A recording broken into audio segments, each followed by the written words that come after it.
भारत की धरती इतनी पवित्र है कि इसमें कई दिव्य संतों एवं महापुरुषों ने जन्म लिया है, जिनके बारे में आप जानकर चकित रह जाएंगे। ऐसे ही एक दिव्य संत थे देवरहा बाबा, जिन्हें आप योगी, तपस्वी, महात्मा, दिव्यात्मा या जो भी आपके मन में एक अच्छे व्यक्तित्व का निर्माण करता हो, वो सभी शब्द आप उनके लिए प्रयोग कर सकते हैं। इस वीडियो के माध्यम से आपको देवरहा बाबा का जीवन परिचय और उनके चमत्कार के साथ ही उनके जीवन से जुड़ी अनेक ऐसी चमत्कारी घटनाएं आपको सुनने को मिलेंगी, इसलिए कृपया वीडियो पूरा देखें। सिद्धि योग में जो शक्तियां हैं, उनका वर्णन पुराणों में विस्तार से है, लेकिन इसका जीता जागता उदाहरण आपको देवरहा बाबा के रूप में मिल जाता है। देवरहा बाबा अपनी उम्र, तप और सिद्धियों के बारे में कभी कोई दावा नहीं किया। सहज, सरल और सादा जीवन जीने वाले देवरहा बाबा अपने भक्तों से बिना कुछ पूछे उनके मन की सारी बातें जान लेते हैं। इसे आप या चमत्कार करें या फिर उनकी साधना शक्ति। ऋषि मुनियों के देश भारत में ऐसे कई महान संत हुए हैं, जिन्हें दिव्य आत्मा कहा जाता है। ऐसी ही दिव्य आत्मा में से एक देवरहा बाबा बहुत ही सहज, सरल और शांत प्रवृत्ति के थे। बाबा को बहुत ज्ञान था और उनसे मिलने के लिए देश दुनिया के बड़े बड़े लोग आते थे, जिनके बारे में आपको आगे देखने को मिलेगा। अपने किसी भी भक्त को अपने जन्म के बारे में कभी नहीं बताया। लेकिन जब बार बार उनसे पूछा जाता था तो वे मुस्कुरा कर वे यही जवाब दे दिया करते थे कि बच्चा, मेरी उम्र तुम नहीं जान पाओगे। लेकिन उनकी जटाओं से उनकी उम्र का अंदाजा लगाया जाए तो लगभग 2.5 साल से लेकर 900 साल के बीच की रही होगी। आप यह बात सुनकर चौंक गए होंगे कि कोई इंसान इतने वर्षों तक कैसे जी सकता है। लेकिन यही प्रश्न जब उनके भक्त उनसे पूछते थे तो वे जवाब देते थे कि बेटा, यह सब अष्टांग योग व खेचरी मुद्रा का कमाल है, और इसमें एक हैरान कर देने वाली बड़ी बात तो यह है कि वो कभी भोजन नहीं करते थे। वे यमुना का पानी पीते थे और दूध, शहद व श्रीफल के रस का सेवन करते थे। तो आपके मन में एक सवाल उठ रहा होगा कि क्या बाबा को भूख नहीं लगती थी? तो इस प्रश्न का उत्तर कई वैज्ञानिकों के अध्ययन में मिलता है। बाबा ना ही कभी धरती पर लेटे हैं। हमेशा एक लकड़ी के मचान में रहते थे, जो धरती से 12 फीट की ऊंचाई पर होता था, और उसी पर बाबा योग साधना किया करते थे। खेचरी मुद्रा से ही बाबा अपनी भूख व उम्र पर नियंत्रण करते थे। बाबा के अनुयायियों के अनुसार बाबा को दिव्य दृष्टि की सिद्धि प्राप्त थी। बाबा बिना कुछ कहे सुने ही अपने भक्तों की समस्याओं और उनके मन में चल रही बातों को जान लिया करते थे। उनकी याददाश्त इतनी अच्छी थी कि 10-20 साल बाद भी किसी व्यक्ति से मिलते थे तो उसके पूरे घर की जानकारी और इतिहास बता दिया करते थे। बाबा हठ योग की 10 मुद्राओं में पारंगत थे। साथ ही ध्यान योग, नाद योग, लय योग, प्राणायाम, त्राटक, ध्यान, धारणा, समाधि आदि पद्धतियों का भरपूर ज्ञान था, जिससे बड़े बड़े विद्वान उनके योग ज्ञान के सामने नतमस्तक हो जाया करते थे। उनके जन्म व जन्म स्थान का कोई पता नहीं है, लेकिन हिमालय से साधना करने के पश्चात जब बाबा अपने भक्तों के बीच रहने आए, तो उन्होंने अपना निवास स्थान पहले तो उत्तर प्रदेश का देवरिया जिला चुना और अपने जीवन के अंत समय में वे मथुरा में यमुना नदी के किनारे रहे।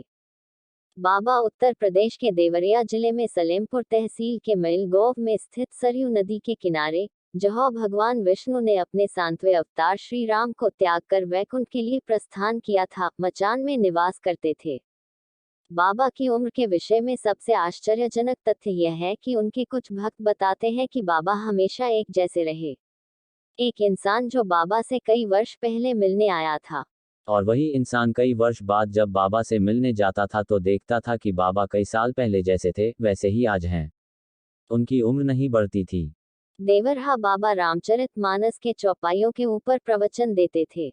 देवरहा बाबा भगवान राम के परम भक्त थे। देवरहा बाबा के मुख से हमेशा राम नाम निकलता था। बाबा भक्तों को राम मंत्र की दीक्षा दिया करते थे।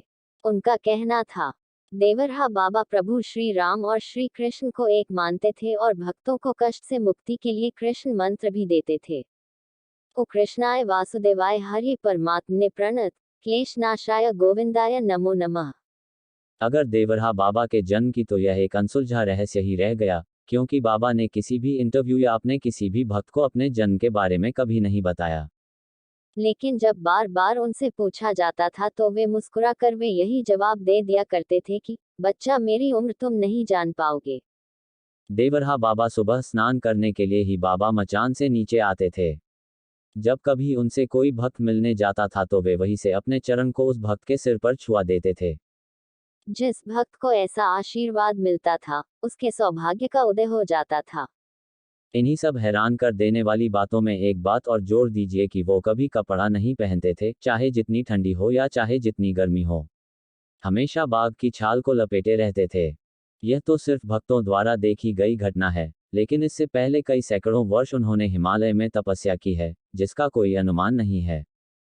देवरहा बाबा की सिद्धियों। बाबा महर्षि पतंजलि द्वारा प्रतिपादित अष्टांग योग में पारंगत थे। हठ योग की 10 मुद्राओं में पारंगत थे, जिसके कारण वो कहीं भी पल भर में आ जा सकते थे। उनके भक्तों के द्वारा कहा जाता था कि बाबा एक साथ 2 अलग अलग जगहों पर उपस्थित हो सकते हैं। बाबा को कई सिद्धियां भी प्राप्त थी, जो इस प्रकार हैं, जिसमें एक सिद्धि पानी में बिना सांस के रहने की और पानी पर चलने की। दूसरी जंगली जानवरों की भाषा समझ लेते थे और खतरनाक जंगली जानवरों को पल भर में काबू कर लेते थे, जो एक सामान्य मनुष्य के वश की बात नहीं है। तीसरी खेचरी मुद्रा में उनको महारत हासिल थी, जिसके कारण बाबा आवागमन करते थे, हालांकि बाबा को किसी ने आते जाते नहीं देखा। खेचरी मुद्रा से ही बाबा अपनी भूख व उम्र पर नियंत्रण करते थे। बाबा के अनुयायियों के अनुसार बाबा को दिव्य दृष्टि की सिद्धि प्राप्त थी। बाबा बिना कुछ कहे सुने ही अपने भक्तों की समस्याओं और उनके मन में चल रही बातों को जान लिया करते थे।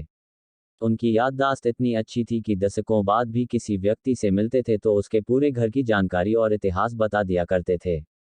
बाबा हठ योग की 10 मुद्राओं में पारंगत थे। साथ ही ध्यान योग, नाद योग, लय योग, प्राणायाम, त्राटक, ध्यान, धारणा, समाधि आदि पद्धतियों का भरपूर ज्ञान था, जिससे बड़े बड़े विद्वान उनके योग ज्ञान के सामने नतमस्तक हो जाया करते थे।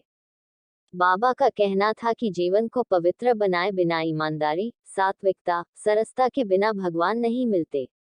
इसलिए सबसे पहले अपने जीवन को शुद्ध व पवित्र बनाओ।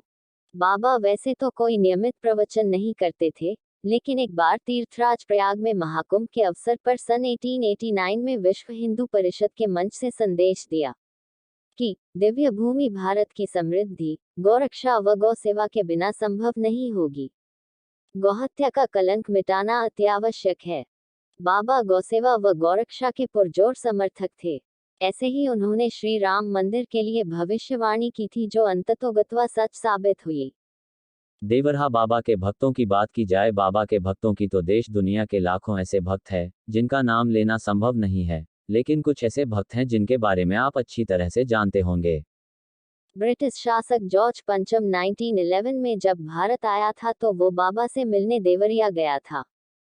पूर्व राष्ट्रपति डॉक्टर राजेंद्र प्रसाद, महामना मदन मोहन मालवीय, पूर्व प्रधानमंत्री लाल बहादुर शास्त्री, इंदिरा गांधी, राजीव गांधी, अटल बिहारी वाजपेयी और पूर्व गृह मंत्री बूटा सिंह जैसी महान राजनीतिक हस्तियां उनके भक्त थे। लेकिन इन सब में जो बाबा के सबसे निकट भक्त थे, उनका नाम था मार्कंडेय महाराज, जिन्होंने बाबा की लगभग 10 साल सेवा की। इसके अतिरिक्त फिल्मी दुनिया की कई नामचीन हस्तियों और बड़े बड़े अधिकारी भी बाबा की भक्त रहे हैं, जो समय समय पर बाबा से आशीर्वाद लेने जाया करते थे। बाबा तो हर पल हर क्षण चमत्कार किया करते थे, लेकिन कुछ प्रसिद्ध चमत्कार आपके लिए प्रस्तुत कर रहा हूं। देश के प्रथम राष्ट्रपति डॉक्टर राजेंद्र प्रसाद के कथनानुसार जब वे बचपन में अपने माता पिता के साथ बाबाजी के दर्शन करने गए थे तो बाबा देखते ही बोल पड़े कि यह बच्चा तो राजा बनेगा। तो डॉक्टर राजेंद्र प्रसाद राष्ट्रपति बनने के बाद बाबा को पत्र लिखकर धन्यवाद कहा और वर्ष 1954 में प्रयागराज के कुंभ में बाबा का सार्वजनिक पूजन भी किया था। एक बड़ी ही रोचक घटना है। इलाहाबाद हाई कोर्ट के एक वकील ने, जो बाबा के भक्त थे, दावा किया था कि बाबा अपने शरीर त्यागने का समय 5 वर्ष पहले ही बता दिया था। बाबा का निर्जीव वस्तुओं पर नियंत्रण था और बाबा पेड़ पौधों से बातें किया करते थे। उनके आश्रम में बबूल के पेड़ लगे हुए थे, लेकिन उनमें कांटे नहीं होते थे, और उनके आश्रम में लगे बबूल के पेड़ खुशबू भी बिखेरते थे। अधिकारी सुरक्षा का जायजा लेने बाबा के आश्रम आए तो आश्रम के पास एक ऐसा बबूल का पेड़ था जिसे सुरक्षा कारणों से काटना अति आवश्यक था। जब बाबा को इस बारे में पता चला तो उन्होंने अधिकारियों को बुलाकर कहा कि यह मेरा मित्र है, मैं इससे बातें करता है, इस बेचारे का क्या दोष है जो इसे काटा जा रहा है। इस पेड़ को मत काटो, जाओ, तुम्हारे प्रधानमंत्री का दौरा रद्द हो जाएगा। और यह कहने के कुछ देर बाद ही वहां मौजूद अधिकारियों को सूचना प्राप्त हुई कि प्रधानमंत्री राजीव गांधी का दौरा रद्द हो गया है। उसके बाद सारे अधिकारी बाबा को प्रणाम करके वापस चले गए। बाबा का प्रसाद देने का तरीका बहुत ही अचंभित कर देने वाला होता था। जब भी कोई भक्त बाबा से प्रसाद की मांग करता तो बाबा अपने मचान पर बैठे बैठे ही मचान की खाली जगह पर हाथ रख देते थे। तो कुछ देर बाद बाबा की मुट्ठी में मिठाई, फल या मेवा आदि अपने आप ही आ जाया करते थे, जिसे बाबा अपने भक्तों में बांट दिया करते थे। देवरहा बाबा की महासमाधि। बाबा अपने शारीरिक जीवन के अंतिम दिनों में मथुरा चले गए थे और अंत समय तक वही निवासरत रहे। भक्त बताते हैं कि संवत 2047 की योगिनी एकादशी यानी द 19th of जून सन 1990 मंगलवार के दिन अचानक प्रकृति ने अपना स्वभाव बदलना शुरू कर दिया। पशु पक्षी व्याकुल होकर तरह तरह की आवाजें करने लगे। आसमान में काले बादल कुछ इस प्रकार से छा गए कि दिन में ही रात हो गई और जोरदार बारिश होने लगी। क्योंकि अब समय आ गया था कि एक महान योगी और तपस्वी इस मृत्यु लोक से विदा लेकर अपने परमात्मा में लीन हो जाए। और उसी समय योगीराज परमहंस देवरहा बाबा ने जल समाधि ले ली। बाबा ने भले ही अपने शरीर का त्याग कर दिया हो, परंतु यह ध्यान रहे कि ऐसे महान तपस्वी अमर होते हैं जो कभी अपने भक्तों को छोड़कर नहीं जाते हैं। वे अपने भक्तों पर अपनी दया दृष्टि हमेशा बनाए रखते हैं, क्योंकि उनके जल समाधि लेने के बाद भी कई भक्तों को बाबा की अनुभूति हुई है।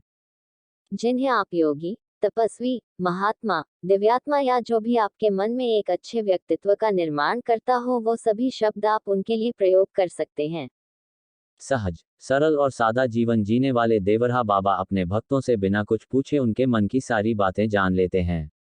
इसे आप या चमत्कार करें या फिर उनकी साधना शक्ति। आप यह बात सुनकर चौंक गए होंगे कि कोई इंसान इतने वर्षों तक कैसे जी सकता है। लेकिन यही प्रश्न जब उनके भक्त उनसे पूछते थे तो वे जवाब देते थे कि बेटा, यह सब अष्टांग योग व खेचरी मुद्रा का कमाल है। और इसमें एक हैरान कर देने वाली बड़ी बात तो यह है कि वो कभी भोजन नहीं करते थे। साथ ही अगर कोई व्यक्ति ध्यान क्रिया, योग क्रिया, हठ योग क्रिया और संतुलित जीवन को अपनाए तो वो अधिक आयु तक जी सकता है। हालांकि अध्ययन के अनुसार तीनों चीजों का एक साथ होना आवश्यक है। जिस भक्त को ऐसा आशीर्वाद मिलता था, उसके सौभाग्य का उदय हो जाता था। इन्हीं सब हैरान कर देने वाली बातों में एक बात और जोड़ दीजिए कि वो कभी कपड़ा नहीं पहनते थे, चाहे जितनी ठंडी हो या चाहे जितनी गर्मी हो। हमेशा बाघ की छाल को लपेटे रहते थे। यह तो सिर्फ भक्तों द्वारा देखी गई घटना है, लेकिन इससे पहले कई सैकड़ों वर्ष उन्होंने हिमालय में तपस्या की है, जिसका कोई अनुमान नहीं है। चलते चलते अगर आप ऐसे ही किसी और महापुरुष का जीवन परिचय जानना चाहते हैं तो कमेंट करें। वीडियो देखने के लिए आपका धन्यवाद। देवरहा बाबा का जीवन परिचय। आपको यह जानकारी कैसे लगी, कमेंट करके बताएं। और कृपया हमारे चैनल को सब्सक्राइब